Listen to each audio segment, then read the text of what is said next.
This side right here. We'll call the meeting to order. We confirm the notice of compliance with the open meeting laws has been complied with. We'll take our roll call. Chair White. Here. Vice Chair Bastian. Here. Commissioner Sherman. Here. Commissioner McCurdy. Here. Commissioner Aker. Here. Commissioners Armenian and Decker are excused. Commissioner DeBrey. Here. Commissioner Niger. Here. Commissioner Stoll. Present. Commissioner Dodo. Excused. Commissioner Henley. Here. Commissioner Lozano. Here. Commissioner Breyer. Excused. Commissioner Ashland. Here. We'll call this meeting to order. The Park Advisory Commission meeting for December the 5th, 2017. I want to thank the clerk for reading, I want to thank the clerk for taking the roll today. And moving into item number 3, public comments. Public comments during this portion of the agenda must be limited to matters on the agenda for action. If you wish to be heard, give your name for the record. The amount of discussion as well as the amount of time any single speaker is allowed may be limited. Is there anyone here for the public comment portion of the agenda? Hearing none.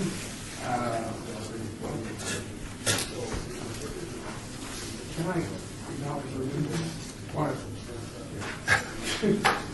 I want to acknowledge our new commissioners. Yes, more than one. But if you could please just announce who you are and what ward you represent. Okay. I'm Audrey Aslam. I'm Ward 4. Welcome aboard. Unless you want to know anything else. Favorite color? Astrological sign. Bob Breer. This is my third meeting. I'm in Ward 1. So thank you very much.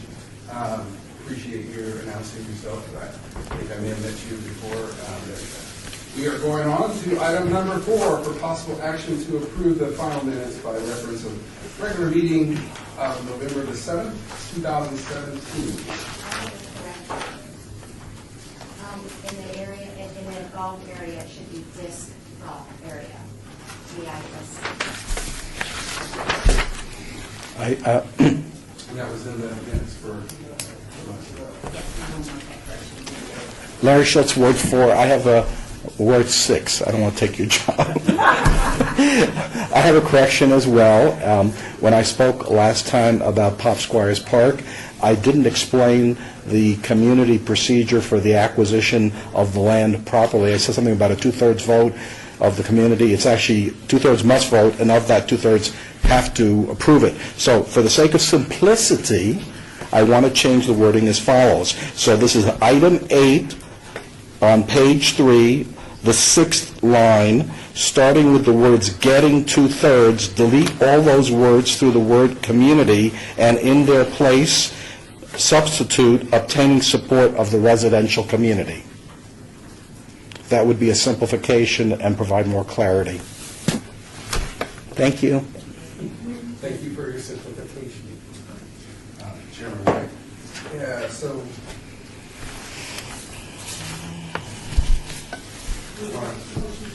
motion for approval for item number 4. I move to approve. As corrected.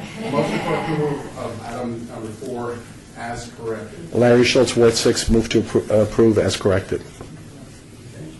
All in favor? Aye. All opposed? Ayes have it.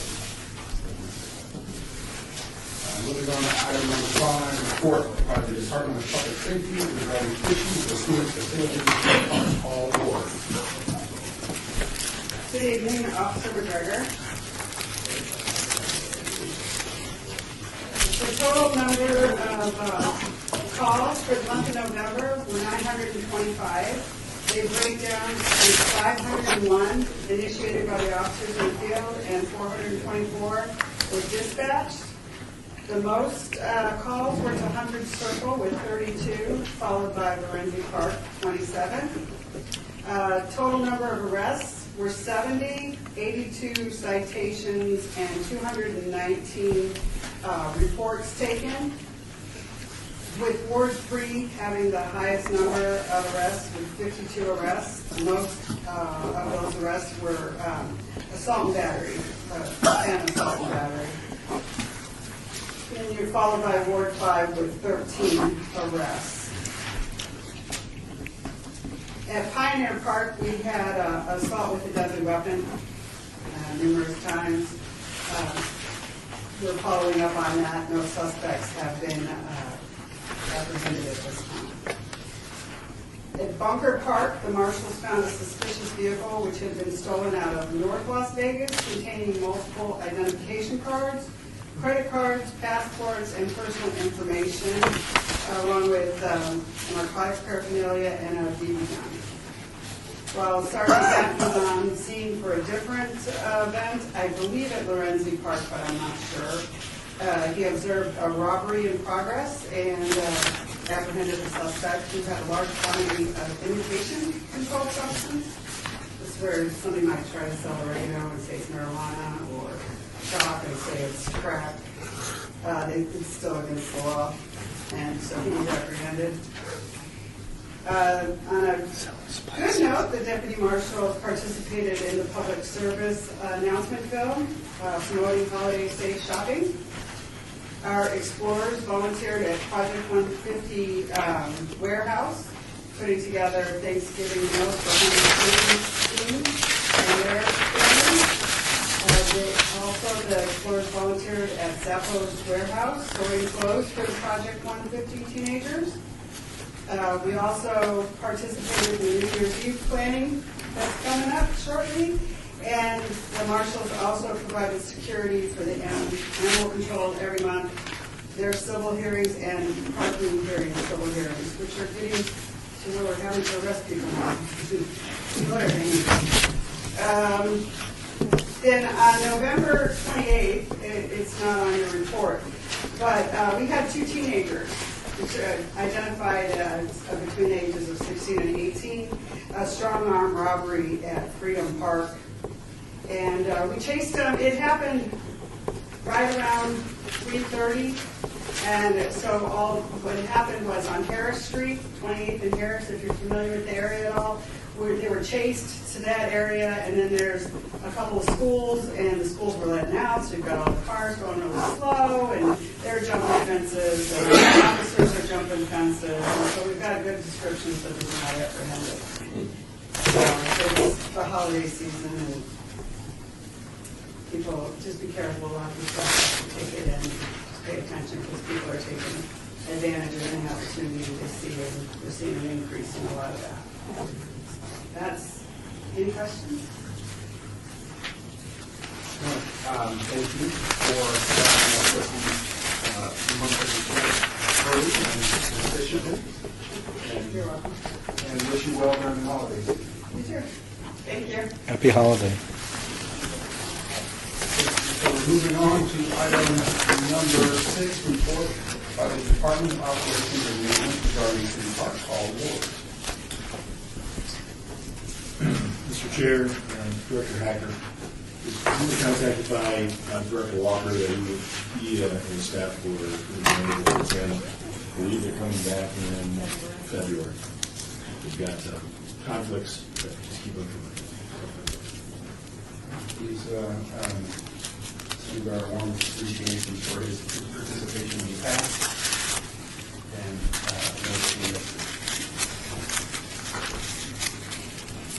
so we'll move on to item number 7, report by board members regarding park issues and events within their city wards and at large.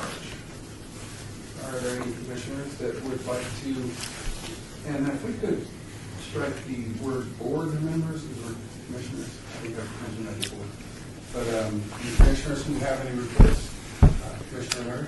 Larry Schultz, Ward 6. Just two quick things. One is we had Cowboy Christmas at Floydland Park this Saturday, and I think it was delightful, well handled by the city employees, and it was just people walking around with all the music and singing and all that. It really created a wonderful Christmas spirit, and I think everybody really enjoyed it. And I think the folks from within the city that run it know exactly what they're doing. They do a great job. Very positive. The other thing is, if everything goes well at tomorrow's City Hall meeting and it is approved, we will have a new Ward 6 new Ward 6 Parks and Recreation Commissioner, and her name is Melody Howard.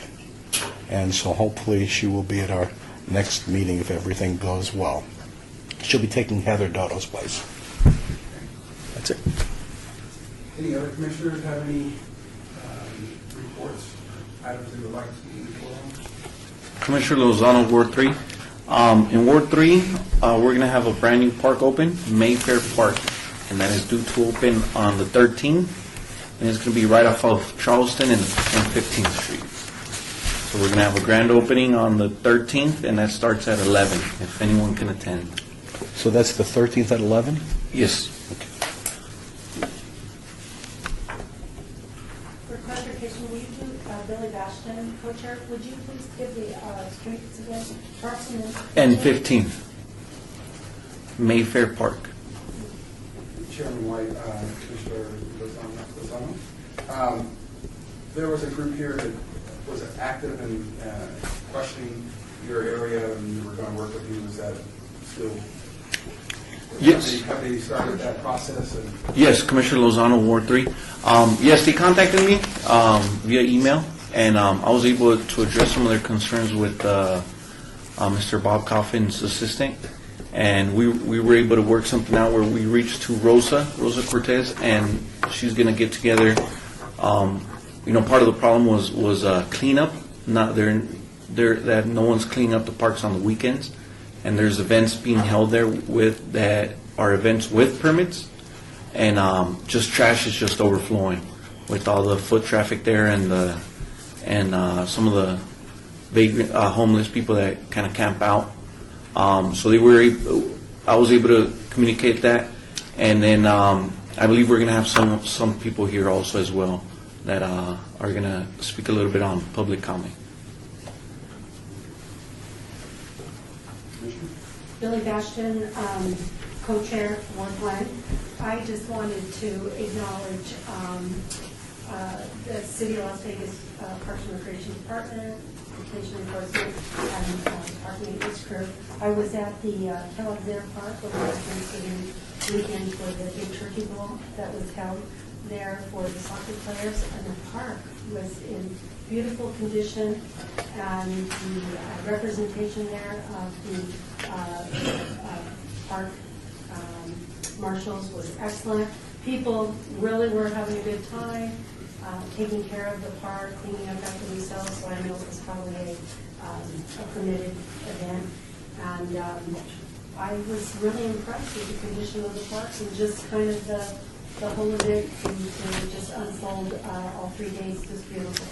And so I think that comes from a lot of hard work from all of those departments to ensure that things are in order for that event to come in.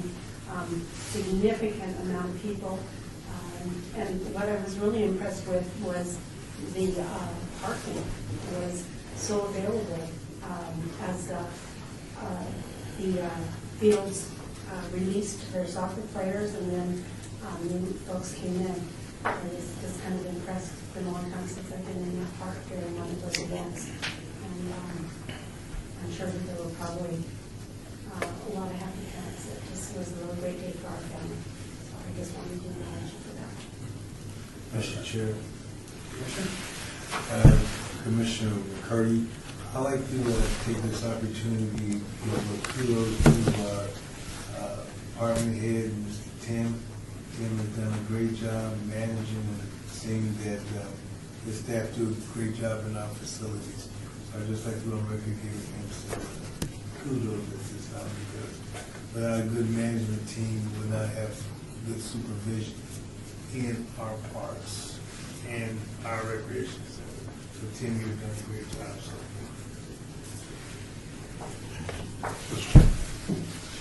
Commissioner Guerrero, so along with being a resident of Ward 1, I'm also the executive director of Nevada Youth Soccer, we hosted the tournament. That was after I was there that weekend. And if you didn't have enough to keep appraised, your staff really makes it easy to put on a world-class event with that. So we used Betty Wilson Park and also Fountain Park. And although, from the person who's putting on perspective, we see all the mistakes and everything like that. But it's really it's refreshing to hear that the families that were out there participating in it thought that it was value. And there's two things that go with the majority of why a tournament is successful. Number one is good weather, and number two is that you win. So, My nephew's won, by the way. so that's always the good thing. So good, and I don't think there could have been more perfect weather than for that one. So, and thank your staff for that too. Commissioner, it's good to know the half that won. If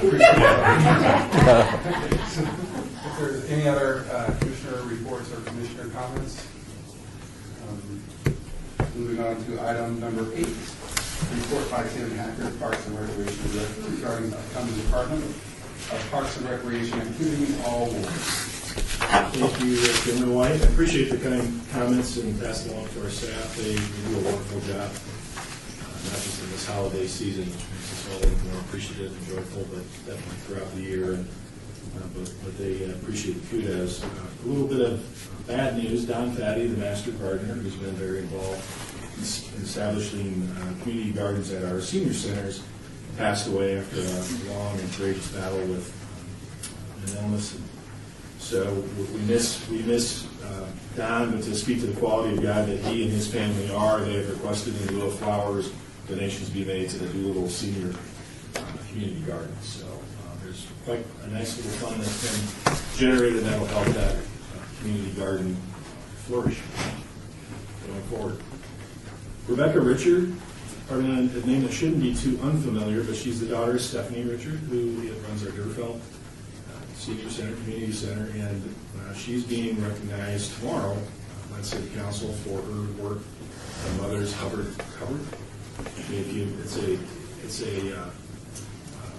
They collect food pantry, but they do it on a quarterly basis, not on a monthly basis. They never turn anyone away. There's people from all over the community that come, and it's just a great way to see. And I like how Stephanie has done this with Rebecca, of course. It's bringing the youth of the community and those active adult seniors together, and distribute. And I think that's a really good partnership between the two. The Community Healing Garden, I mentioned that there's a way to donate for its continued maintenance and upgrade, and there's cards here if you want to take those with you, because there is a necessary way to get funds to the city, and so their cards are available. Take those if you'd like. Somebody might be interested to take some extra cards as well. And then Corporate Challenge, although that doesn't kick off until March, now is the time if you have companies or want to make people aware of it. We have a pretty robust web presence on Corporate Challenge. The last few years, we've come back and reported how we're growing it again to try to get back to the days when Billy was responsible for it, and it had hundreds of teams. We're still struggling to get there, but we definitely, any word of mouth and any support you can give to direct people to our department, to our website, businesses, or even individuals that are interested in grouping together, is we really need to do that too. We're kicking off the campaign, Play Like a Prep, which is going to start, and that's going to be kind of the theme as we go forward, because we just encourage good-natured participation and competitiveness. That's what we want to do. So that's coming up. I appreciate Commissioner mentioning the Mayfair Park. It's kind of a nice, probably one of the faster projects we've had that's come down the pike these last few years. It's kind of a bare canvas, and what you're going to find is a very beautiful neighborhood pocket park that has some really nice amenities that were really driven by that area community. We held town halls on the site, gathered information from the community, and so what you see is what the community wanted. So we hope that's going to encourage a sense of ownership, and with ownership there comes a sense of pride, and hopefully protecting that asset as well. So we're excited about that.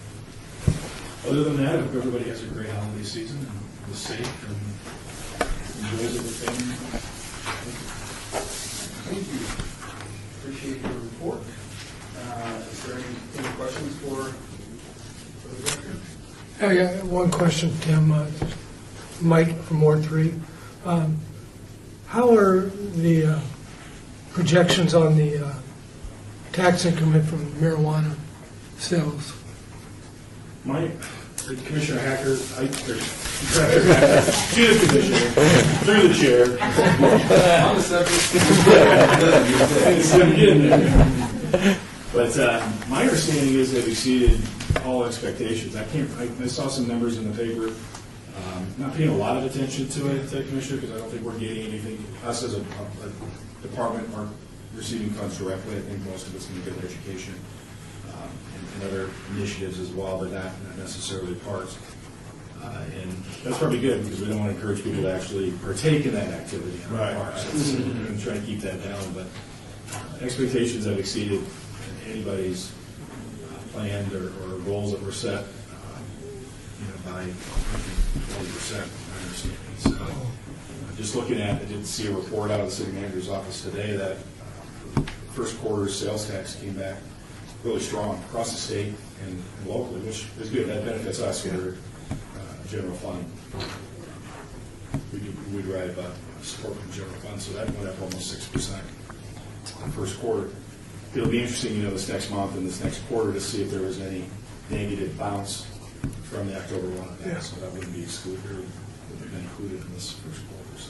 So the increment from the pot for education, would that be for new programming, or would that be to sustain existing program? My understanding was they had a couple of new programs that came through that legislative session that the governor had really pushed.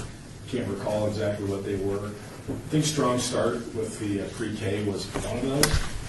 And our youth development and social innovation department under Lisa Hitler is really involved in that and has started two new academies at the city. Actually created buildings both on Lorenzi, the old state museum, and they bought a property Alta right across from Metro's headquarters.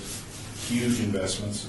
We are partnering with private side and even UNLV and other educational institutions to using this kind of incubators and for classroom instruction or opportunities for them to get some additional hands-on, but providing a great service. And I think they are going to receive some of that money. Thanks. Any other questions for the director? Hearing no questions, we'll move on to item number 9. Item number 9 is citizens' participation. Public comment during this portion of the agenda must be limited to matters within the jurisdiction of the commission. No subject may be acted upon by the commission unless the subject is on the agenda and is scheduled for action. If you wish to be heard, give your name for the record. The amount of discussion on any single subject, as well as the amount of time any single speaker is allowed, may be limited. Is there anyone here for the citizens' participation? I mean, we're here, but we're here to listen and learn. Thank you. Sure. Thank you. Hearing no participation for the citizens, acknowledge those individuals that are here in the gallery, listening and learning about the process of government. And with that said, meeting adjourned. Thank you.